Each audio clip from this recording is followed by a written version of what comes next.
Hello everyone, my dear students. मैं R K Gupta, प्रवक्ता भौतिक विज्ञान, और आप सभी मेरे स्टूडेंट्स मेरे साथ पढ़ रहे हैं फिजिक्स का पहला चैप्टर कूलाम का नियम, जिसके हम लोग 3 वीडियो पार्ट 1, पार्ट 2 और पार्ट 3 इनको सफलतापूर्वक समझ चुके हैं। ऐसे में आशा करता हूं कि आप लोगों ने इन तीनों वीडियो को अच्छी तरह से समझ लिया होगा।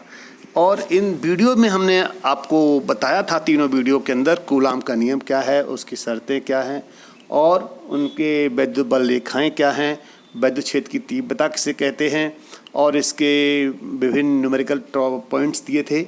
2 आवेशों के कारण तीव्रता, 2 से अधिक आवेशों के कारण तीव्रता, और न्यूट्रल पॉइंट यानी उदासीन बिंदु के बारे में चर्चा की गई थी। इसके साथ ही वैद्युत बल रेखाओं को हमने पढ़ा था। और पार्ट 3 वीडियो में हम लोगों ने बड़ा महत्वपूर्ण वीडियो है, उसमें 2 डेरिवेशन किए थे वैद्युत द्विध्रुव के। वैद्युत द्विध्रुव क्या होता है, वैद्युत ध्रुवांकुर क्या होता है, और वैद्युत द्विध्रुव की अच्छी स्थिति और निरक्षी स्थिति में तीव्रता का व्यंजक प्राप्त किया था। बड़ी इंपॉर्टेंट डेरिवेशन दोनों हैं पार्ट 3 वीडियो के। वैद्युत द्विध्रुव के कारण अच्छी स्थिति क्या है, निरक्षी स्थिति क्या है, इसको बहुत डिटेल में समझाया जा चुका आप लोगों को कि अच्छी स्थिति किसे कहते हैं, निरक्षी स्थिति किसे कहते हैं। और पार्ट 3 वीडियो में जो लास्ट टॉपिक था, एंड पार्ट 3 के लास्ट टॉपिक में वैद्युत द्विध्रुव के कारण निरक्षी स्थिति में तीव्रता ज्ञात करना, उसमें जो मेथड दिया था उसके अलावा नीचे लिखा था एक विकल्प मेथड, जिसको आप स्क्रीन पर देख रहे हैं। तो जो इस स्क्रीन पर है वो है वैद्युत द्विध्रुव के कारण निरक्षी स्थिति में वैद्युत क्षेत्र की तीव्रता ज्ञात करना। ये दूसरा मेथड है। आपने जो पार्ट 3 वीडियो में देखा था वो दूसरा मेथड था। आपके पास 2 मेथड हैं निरक्षी स्थिति में तीव्रता ज्ञात करने के लिए। जो भी आपको अच्छा लगे उसको आप प्रयोग कर सकते हैं। तो हम लोग अब इस पार्ट 4 वीडियो में वैद्युत द्विध्रुव के कारण निरक्षी स्थिति में तीव्रता ज्ञात करने का दूसरे मेथड को डिटेल में समझने जा रहे हैं। जैसे कि आप चित्र में देख रहे हैं, इसको एक बार फिर रिपीट करता हूँ। ये वैद्युत द्विध्रुव है AB -Q, और यहाँ +Q आवेश है। और ये जो पॉइंट है ना, ये निरक्षी स्थिति में है। क्यों? क्योंकि मध्य बिंदु से जाने वाली अक्ष की लंबवत रेखा पर स्थित बिंदु है ये बिंदु P। इस बिंदु को P मान लीजिएगा भाई, ठीक है? अपने नोट्स में P लिख दीजिएगा। इस बिंदु पर हमें तीव्रता ज्ञात करनी, क्योंकि ये निरक्षी स्थिति में है। अब हमने क्या काम किया, यहाँ पर आवेश -Q चार्ज रखा है, यहाँ पर +Q चार्ज रखा है। तो -Q चार्ज के कारण बिंदु P पर तीव्रता क्या हुई, माइनस की ओर, यानी कि P से B की ओर। इस एरो को ध्यान से समझिए, ये तीव्रता की डायरेक्शन है। -Q आवेश के कारण तीव्रता माइनस की ओर होती है, +Q आवेश के कारण तीव्रता प्लस से दूर होती है, यानी A से ये B पॉइंट, B से P की तरफ, यानी कि इस दिशा में, ठीक। ये E1, ये तीव्रता E1 इस +Q आवेश के कारण है। ये तीव्रता E2 -Q आवेश के कारण है, ठीक है। ये E1 E2 की डायरेक्शन क्या है, इनको आप ध्यान से समझिएगा, ठीक। अब आगे बढ़ते हैं। तो अब आप जो देख रहे हैं ट्रायंगल, इसको P मान लें। ये A पॉइंट है, ये B पॉइंट है, ठीक है। APB ट्रायंगल देख रहे हैं, जिसमें से PB भुजा ये हमने निकाली पाइथागोरस से, क्योंकि ये दूरी L है, ये दूरी X है ना। तो क्या हो जाएगी, √x² + L² पाइथागोरस से। इसी प्रकार से ये दूरी L है, ये दूरी X, ये कैसे निकाले, √x² + L²। दोनों भुजाएं AP और BP आपस में क्या है, बराबर है। और तुम जानते हो जिस त्रिभुज में 2 भुजाएं बराबर होती हैं वह त्रिभुज कैसा होता है, समद्विबाहु होता है। और समद्विबाहु त्रिभुज के सामने के कोण, ये देख रहे हैं, सामने कोण आपस में बराबर होते हैं।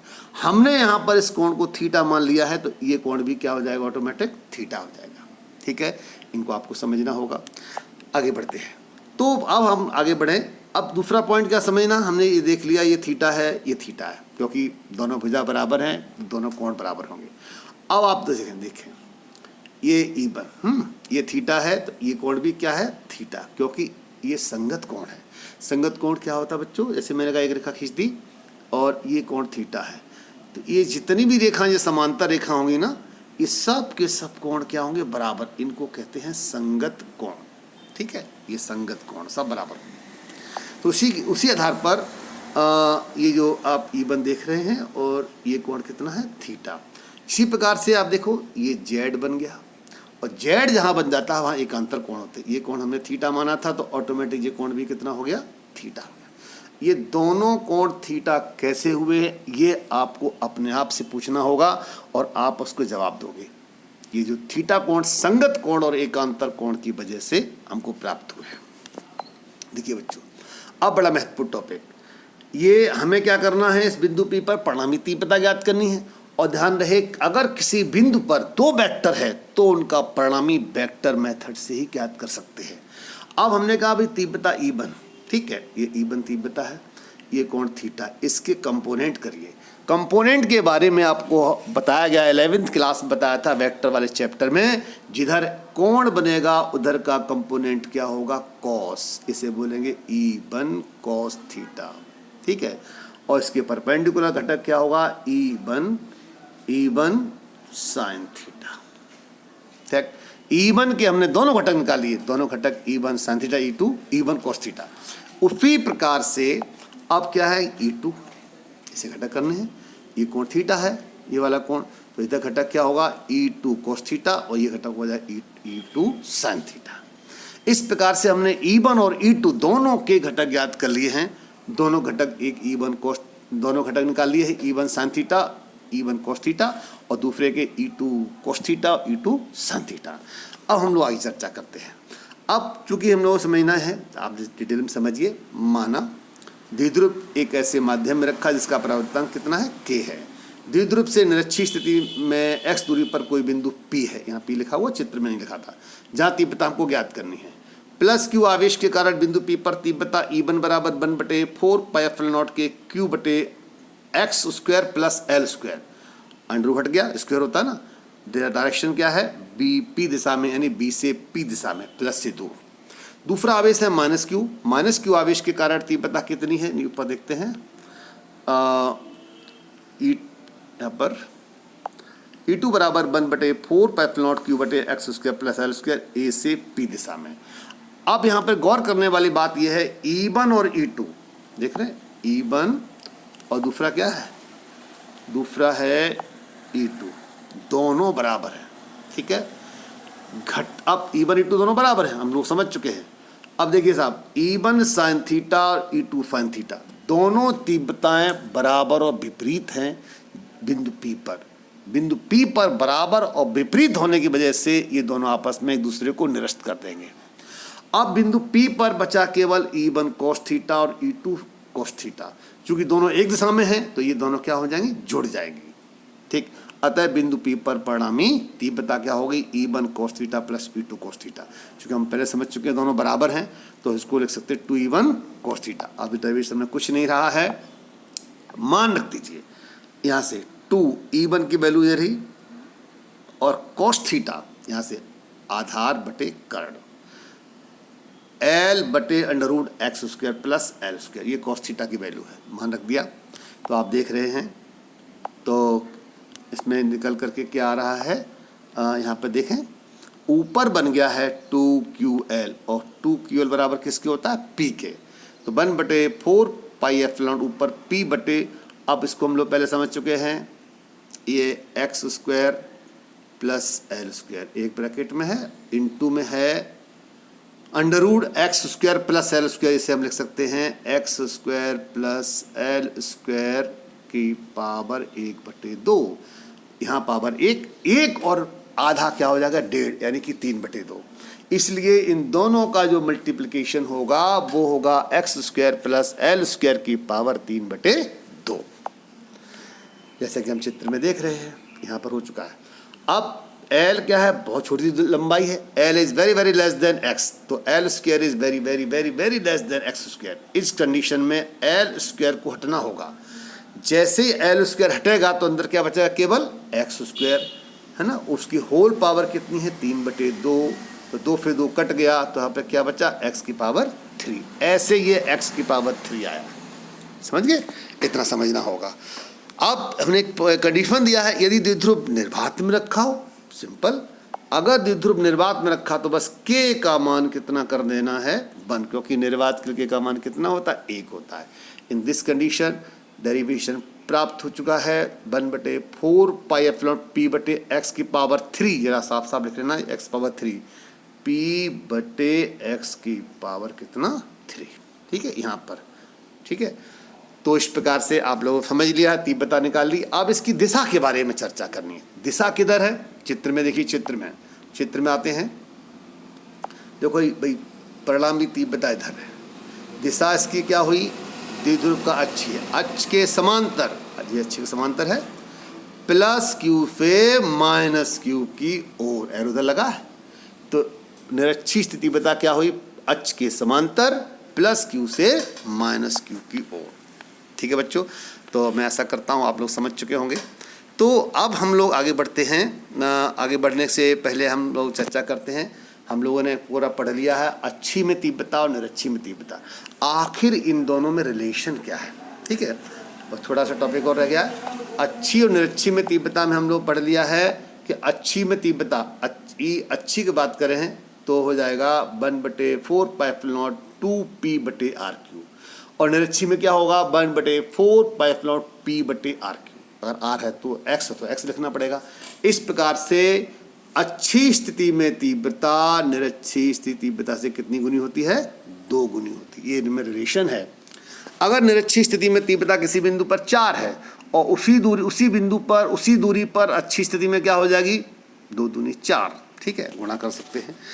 अब हम लोग आगे बढ़ते हैं। अब हमने क्या करना, वैद्युत द्विध्रुव के कारण, ठीक है, जरा इसको आपको करेक्शन करना होगा, यहाँ पे हमसे वैद्युत लिख गया है, ये वैद्युत द्विध्रुव है, ठीक है बच्चों। यहाँ पे क्या कर दोगे, वैद्युत द्विध्रुव, वैद्युत द्विध्रुव के कारण किसी भी बिंदु पर, अब वो बिंदु कहीं भी हो सकता है, मतलब अच्छी में निरक्षी में तो निकाल चुके हैं, अच्छी से डिफरेंट निरक्षी से डिफरेंट, वो कहीं भी बिंदु हो सकता, किसी कोण पे होगा, ठीक है।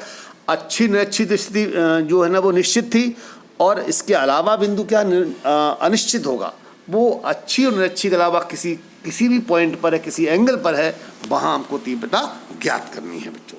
देखिए समझिए, इसके लिए हमें कुछ नहीं करना है, हमें ये पता होना चाहिए कि अच्छी स्थिति में तीव्रता क्या होती है 1/4 पाई एप्सिलॉन नॉट 2 पी बटे एक्स की पावर 3। निरक्षीय में तीव्रता क्या होती है 1/4 पाई एप्सिलॉन नॉट पी बटे एक्स की पावर 3। इस दोनों डेरिवेशनों को आप बार बार करें, दोनों डेरिवेशनों को कम से कम 3 बार प्रैक्टिस करें बच्चों, 3 बार, ठीक। और जब तक आप अच्छी तरह से बिना देखे लिखने न लगें तब तक आप उसको करते रहिए, और निश्चित रूप से आप जब करने लगेंगे तब इस नए डेरिवेशन को समझ पाएंगे। देखिए साहब, अब क्या करना है, जैसे कि हम समझ रहे हैं, अब यहाँ पर ये द्विध्रुव है, ठीक है बच्चों। अब हम लोग क्या करने जा रहे हैं, वैद्युत द्विध्रुव कारक किसी भी बिंदु पर, अब वो बिंदु अच्छी से निरक्षी से अलग होगा, यानी जनरल पॉइंट हो गया, जनरल पॉइंट में हमें तीव्रता को ज्ञात करना है, ठीक है। ये द्विध्रुव ए बी है। अब देखिए बच्चों, ये द्विध्रुव ए बी है, ये वाला। अब हमें न तो अच्छी स्थिति पर ज्ञात करनी है और न निरक्षी में ज्ञात करनी, इधर भी नहीं जाना। ये पॉइंट पी है, देख रहा, ये पॉइंट हमने पी मान लिया, ये पॉइंट, ये वाला पॉइंट ना तो अच्छी में है और ना निरक्षी में। क्या है कि थीटा कोण पर है, थीटा कोण पर इस बिंदु पी पर हमें परिणामी तीव्रता ज्ञात करनी है, ठीक है बच्चों। यहाँ पर तो क्या काम करना है, वैद्युत द्विध्रुव आघूर्ण चूंकि वेक्टर क्वांटिटी होती है, जो सदिश राशियाँ होती हैं उनके कंपोनेंट निकाल सकते हैं, घटक निकालते हैं। अब ये द्विध्रुव ए बी है ना, ये द्विध्रुव, ये थीटा कोण पर हमें, इस थीटा कोण पर यहाँ हमको तीव्रता ज्ञात करनी है। मैं दोबारा फिर रिपीट करता हूँ, ये द्विध्रुव ए बी है, हमने क्या किया, इस द्विध्रुव ए बी का जो द्विध्रुव आघूर्ण है वो कितना है, पी है, ठीक, सब पहले पढ़ चुके हैं। दिशा इसकी क्या होती है, अक्ष के अनुदिश माइनस क्यू से प्लस की क्यू, इस दिशा में है, ये पी की डायरेक्शन इधर है, ठीक है बच्चों।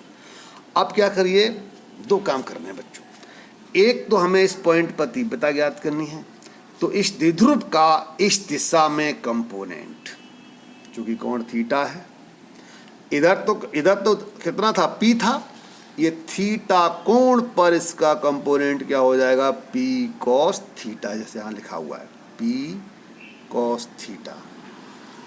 यानी इस दिशा में हम द्विध्रुव आघूर्ण के स्थान पे क्या लिखेंगे, पी कॉस थीटा लिखेंगे, ठीक।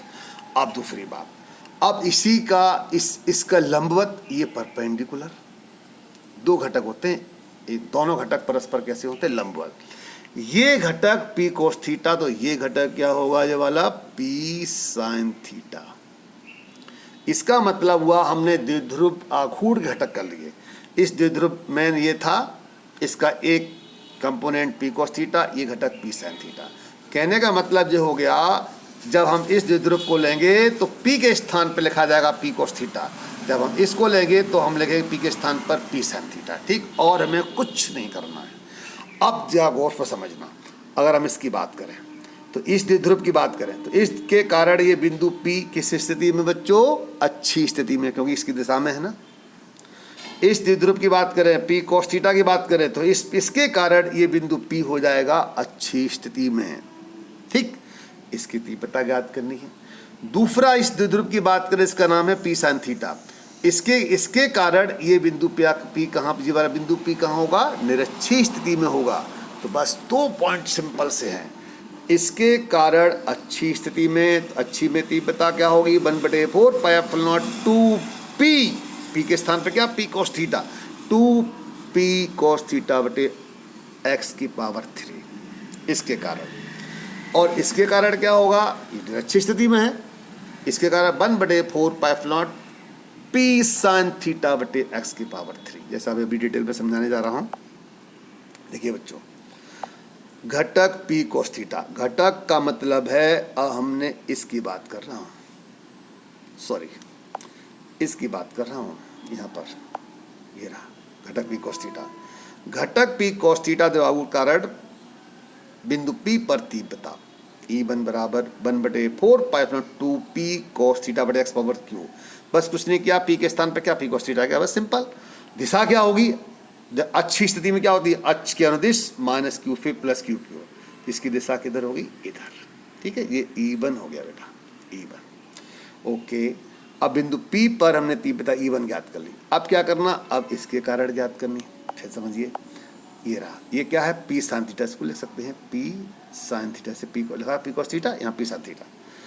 P sin थीटा का तीव्रता क्या होगी, वो यहाँ पे समझाते हैं, नीचे है E2 बराबर 1/4 पाई एप्सिलॉन के P sin थीटा बटे x की पावर 3, क्योंकि निरक्षीय स्थिति में, और निरक्षीय स्थिति में तीव्रता दिशा क्या होती है, अक्ष के समांतर, अक्ष के समांतर। ये देखो द्विध्रुव P sin थीटा है, तीव्रता क्या, अक्ष के समांतर ये रही, और प्लस Q से माइनस Q, E2 हो गया।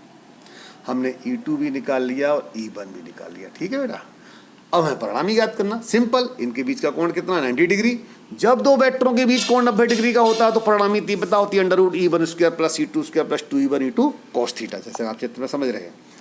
यहाँ पे मैंने सब स्पष्ट कर दिया, थीटा का मान 90 डिग्री, cos 90 वैल्यू कितनी, 0, पूरा 0 हो गया। √E1² प्लस E2², दोनों E1 का मान रखा, E2 का मान रख दिया। ठीक, अब इसमें से क्या किया, कॉमन ले लिया भाई, इतना पोर्शन कॉमन है तो अंदर बचेगा 2 cos थीटा का स्क्वायर कर दो, 4 cos स्क्वायर थीटा, और sin theta sin square theta. इसको हम लिख सकते हैं, देखो यहाँ तक तो कॉमन ले लिया, कॉमन स्क्वायर है, स्क्वायर रूट है तो बाहर आ गया पूरा। ठीक है, अब हम अगर चर्चा करें इसकी, इसके बाद ये पोर्शन कैसे आया, 4 cos स्क्वायर थीटा लिखा ना, इसको लिख सकते हैं 3 cos square theta plus cos square theta, एक ही बात है। प्लस क्या था, sin स्क्वायर थीटा, है ना। ओके, इसका होल, नहीं,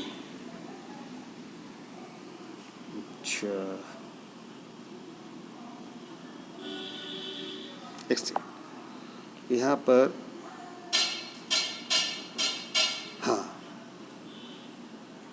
ये है, ये होल इसका गलत लग गया, ये यहाँ से ये काटना पड़ेगा बेटा, यहाँ काटना होगा। ठीक है, अब क्या हुआ कि हमने अभी चर्चा की थी कि 3 cos square theta plus cos square theta plus sin square theta, ये क्या हो गया, 1।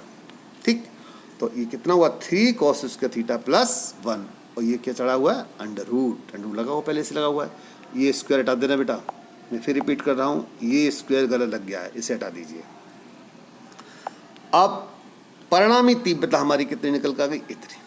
ठीक, अब हमें दिशा भी ज्ञात करनी होती है, तो tan फाई, देखो फाई एंगल तुमने कहा कहाँ पर है, ये देखो मैं फिर रिपीट कर दूँ, ये E1 इधर E2 और ये रहा परिणामी तीव्रता है। ठीक है, E, ये कोण है कितना फाई, इसे हमने फाई दिखाया था। तो टेन फाई बराबर कितना E2 बटे E1 है ना। मान रख सकते हो E2 E1 के मान। तो आप देख रहे हैं ये मान निकल के आएगा, तो ये सॉल्व हो के आया। इस प्रकार से हमने परिणामी तीव्रता समझ ली है।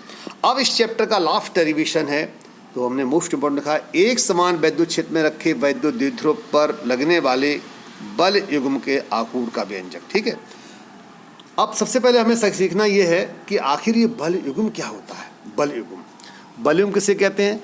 जब कोई दो बल, ध्यान समझना, जब कोई दो बल बराबर विपरीत और समांतर हो तो वह एक बल युग्म बना लेते हैं। जब दो बलों में तीन क्वालिटी बराबर हों, विपरीत हो और क्या हो, समांतर हो, तब वो क्या बना लेंगे, बल युग्म। और जैसे ही बल युग्म बन जाएगा उस वस्तु को घूमना पड़ेगा, रोटेट करना पड़ेगा। यहाँ पर क्या है, यहाँ पे द्विध्रुव की चर्चा हो रही है। तो देखो बच्चों, ये द्विध्रुव है, ठीक, ए बी माइनस क्यू आवेश प्लस क्यू आवेश, ये वैद्युत क्षेत्र से वैद्युत क्षेत्र इधर थीटा कोण पर रखा हुआ है। ठीक है, थीटा कोण पर यहाँ पर ये आवेश रखे हुए हैं प्लस क्यू और माइनस क्यू। ठीक, तीव्रता दिशा किधर, इस दिशा में। तो प्लस क्यू आवेश पर लगने वाला बल क्या होता है वैद्युत दिशा में, F1, ये F2 विपरीत दिशा में। बल कितना है, F बराबर क्यू ई। तुमने कहा जी कहाँ पे आ गया, हमने पहले पढ़ा था E बराबर F बटे क्यू होता ना, F बटे क्यू। तो F बराबर कितना हो गया, क्यू ई। तो ये क्यू ई, ये क्यू ई, F1 F2, ये दोनों बलों को गौर से देखें तो दोनों बल क्यू ई बराबर हैं। यहाँ साहब विपरीत हैं कि बिल्कुल, इधर लेफ्ट राइट, और समांतर भी हैं। ठीक, तो द्विध्रुव पर लगने वाले बल, अब हम समझिए F1 और F2 बराबर विपरीत समांतर, जो कि एक बलयुग्म बनाते हैं। तो अब बलयुग्म बन गया, तो अब हमें क्या निकालना, बलयुग्म का आघूर्ण। बल युग्म के आघूर्ण को ना टाउ, ऐसे टाउ वर्ड बोलते हैं, टाउ से प्रदर्शित करते हैं। और बल युग्म का आघूर्ण क्या होता है, टाउ बराबर कोई एक बल, F1 F2 कोई भी बल, F1 F2 गुणा बलों के बीच की लंबवत दूरी। बल F1 कितना, QE, और लंबवत दूरी चर्चा कर रहा हूँ, देखिए कैसे करेंगे। देखो बच्चों, ये बल है, एक ये बल है। लंबवत दूरी किसे कहते हैं, इन दोनों बलों के बीच लंबवत दूरी, ये लंबवत दूरी कहलाएगी। ठीक है, इसका नाम क्या रखा गया है, BC। ये B पॉइंट, ये C पॉइंट, तो आप समझेंगे। तो QE इंटू BC। BC का मान कैसे निकालेंगे, देखो BC का मान सब आइए ट्रायंगल के अंदर, इस ट्रायंगल की बात करें तो ये लंब है, तो साइन थीटा बराबर होता है लंब बटे कर्ण। लंब कितना भाई, BC, और कर्ण कितना है, ये AC। AB क्या, द्विध्रुव आघूर्ण, तो 2L। तो BC बराबर क्या होगा, 2L साइन थीटा, वही लिख दिया गया है। तो यहाँ पे साइन थीटा बराबर BC बटे AB, तो BC बराबर 2L साइन थीटा। अब द्विध्रुव के हर डेरिवेशन में किसका आना कंपलसरी है, Q इंटू 2L। तो यहाँ पे Q भी है, 2 भी है, L भी है, तो 2QL इकट्ठा कर लिया। तो क्या हो गया, 2QL बराबर क्या होता है, P, तो PE साइन थीटा। ठीक है, ये द्विध्रुव आघूर्ण का व्यंजक प्राप्त हुआ, बल वैद्युत द्विध्रुव के बल युग्म के आघूर्ण का व्यंजक। बच्चों ध्यान रखना, एक था वैद्युत द्विध्रुव आघूर्ण स्मॉल p बराबर Q इंटू 2L, ये है वैद्युत द्विध्रुव पर लगने वाला बल युग्म का आघूर्ण टाउ बराबर कितना, PE साइन थीटा। इसकी कुछ कंडीशंस हैं। यदि थीटा बराबर 0 बने 80 डिग्री, भाई थीटा का मान रख दीजिए, साइन 0 का मान कितना, 0 होता, तो टाउ बराबर कितना हुआ, 0। टाउ बराबर जब 0 होगा ना, तो उस कंडीशन में द्विध्रुव को किसी भी कंडीशन में उसको रोटेट नहीं कर सकते। अगर द्विध्रुव का बल युग्म का आघूर्ण शून्य हो जाए तो उसको घुमाना असंभव है। ठीक है, इसके बाद ये थीटा 90 डिग्री हो, तब टाउ बराबर कितना, मैक्सिमम, अधिकतम। तो इसमें क्वेश्चन बन जाता है वैद्युत द्विध्रुव की किस कंडीशन में बल युग्म का आघूर्ण अधिकतम होता है। तो आप कह सकते हो यदि द्विध्रुव को वैद्युत क्षेत्र के लंबवत रखा जाए, यानी थीटा बराबर कितना हो, 90 डिग्री। इसके साथ ही हम आगे बढ़ते हैं कि कुछ यहाँ पर पॉइंट हैं। तो यदि वैद्युत द्विध्रुव एकांक, अब देखो यहाँ पर परिभाषा बनाई गई है, वैद्युत क्षेत्र की तीव्रता की परिभाषा। अब क्वेश्चन तुमने कहा परिभाषा तो पहले ही पढ़ चुके हैं। क्वेश्चन इस तरह आएगा, वैद्युत द्विध्रुव पर लगने वाले बल युग्म के आघूर्ण का व्यंजक प्राप्त कीजिए। तुमने निकाल लिया टाउ बराबर P साइन थीटा, और क्वेश्चन जोड़ दिया, इसी के आधार पर वैद्युत द्विध्रुव आघूर्ण की परिभाषा दीजिए। तो P बराबर Q इंटू 2L परिभाषा काम नहीं आएगी, यहाँ पर पूरी मैथमेटिकल। कैसे भाई, टाउ बराबर आपने पढ़ा P साइन थीटा, तो यदि थीटा बराबर 90 डिग्री, तीव्रता ई बराबर 1 न्यूटन, तो पी बराबर कितना, टाउ मैक्सिमम। मतलब यदि किसी वैद्युत द्विध्रुव को एकांक वैद्युत क्षेत्र के 1 न्यूटन का मतलब, न्यूटन पर कूलम मतलब क्या है, एकांक विद्युत द्विध्रुव एकांक वैद्युत क्षेत्र के लंबवत रखा जाए, तब उसका वैद्युत द्विध्रुव आघूर्ण बल युग्म के आघूर्ण के बराबर होगा। देखो बच्चों, थीटा का मान 90 डिग्री, ठीक, ई का मान 1 न्यूटन पर कूलम, तो पी बराबर हो जाएगा, पी होता टाउ बराबर क्या होता, P E sine theta, P E का मान 1 है, थीटा 90 डिग्री साइन 90 का मान 1 है, तो टाउ बराबर किसको हो जाएगा, पी। क्वेश्चन बन गया, बहुत आसान। यदि किसी वैद्युत द्विध्रुव को एकांक वैद्युत क्षेत्र के लंबवत रखा जाए, तब उसका बल युग्म का आघूर्ण वैद्युत द्विध्रुव आघूर्ण के बराबर होगा। यहाँ क्वेश्चन एक दूसरा तरह पूछ सकते हैं, किस कंडीशन में वैद्युत द्विध्रुव आघूर्ण बल युग्म के आघूर्ण के बराबर होगा। आपको इसका जवाब भी वही देना है। क्वेश्चन 2 आंसर 1 का आंसर क्या लिखेंगे, यदि किसी वैद्युत द्विध्रुव को एकांक वैद्युत क्षेत्र के लंबवत रखा जाए, तो 2 क्वेश्चन आंसर केवल 1। अब हमने कुछ महत्वपूर्ण तथ्य दिए हैं, इनको आपको समझना है। जैसे हमने पहला पॉइंट है, बहुत आसान सी बातें हैं। स्थिर आवेश स्टैटिकल चार्ज केवल वैद्युत क्षेत्र उत्पन्न करता है, स्थिर आवेश है। और तुमने कहा गतिमान हो तो क्या होगा, हाँ इसे बिल्कुल सही बात है। अगर आवेश गतिमान है तो वो वैद्युत क्षेत्र भी उत्पन्न करेगा और चुंबकीय क्षेत्र भी उत्पन्न करेगा। तो गतिमान आवेश वैद्युत क्षेत्र चुंबकीय दोनों उत्पन्न करता है। एक तीसरा पॉइंट बड़ा इंपॉर्टेंट, त्वरित आवेशित कण। त्वरित आवेशित कण का मतलब इसकी स्पीड लगातार बढ़ रही हो, विद्युत चुंबकीय तरंगें उत्पन्न करता है। ये क्वेश्चन बड़ी इंपॉर्टेंट है कि त्वरित आवेशित कण क्या उत्पन्न करता है, तो आपको जवाब देना है विद्युत चुंबकीय तरंगें। अगला पॉइंट देखेंगे, परमाणु। देखिए साहब, परमाणु में धन आवेश का केंद्र और ऋण आवेश का केंद्र परस्पर संपाती होती, दोनों का सेंटर सेम होता है, अतः परमाणु वैद्युत द्विध्रुव नहीं होता है। किंतु परमाणु को वैद्युत द्विध्रुव में रख दें, परमाणु वैद्युत क्षेत्र में रख दें, इलेक्ट्रिक फील्ड रख दें, तो धन व ऋण आवेश एक दूसरे से आवेश हट जाते हैं, तो परमाणु वैद्युत द्विध्रुव बन जाता है। यानी इसका मतलब है परमाणु अगर वैद्युत क्षेत्र से बाहर है तो वो द्विध्रुव की तरह काम नहीं करेगा, लेकिन उस परमाणु को अगर वैद्युत क्षेत्र में रख देंगे तो वो वैद्युत द्विध्रुव की तरह कार्य करने लगेगा। कुछ अणु जैसे HCl, HBr, H2O, NH3, CH4 में परमाणुओं के नाभिक और उनके इलेक्ट्रॉन की व्यवस्था इस प्रकार होती है कि अणु के एक सिरे पर धन आवेश होता है, दूसरे सिरे पर ऋण आवेश होता है। इस प्रकार से अणु वैद्युत द्विध्रुव होते हैं। तो ध्यान समझना होगा, अणु तो वैद्युत द्विध्रुव हमेशा होते हैं, HCl है, HBr, इसके बारे में ऑलरेडी हम समझा चुके हैं आपको पहले ही, ठीक। तो इसके साथ ही ये कूलाम का नियम का चैप्टर पूर्णतः समाप्त होता है।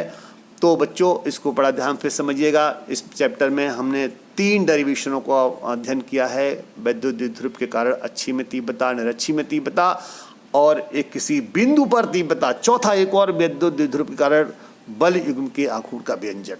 ये सभी डेरिवेशनों को आपको रफ कॉपी में करना चाहिए और तब तक करना चाहिए जब तक आपकी डेरिवेशन आपके हाथ में न जाए, आपके बिल्कुल दिमाग में कॉन्सेप्ट क्लियर न हो जाए। तो इसके साथ ही बच्चों हम इस वीडियो को समाप्त करते हैं।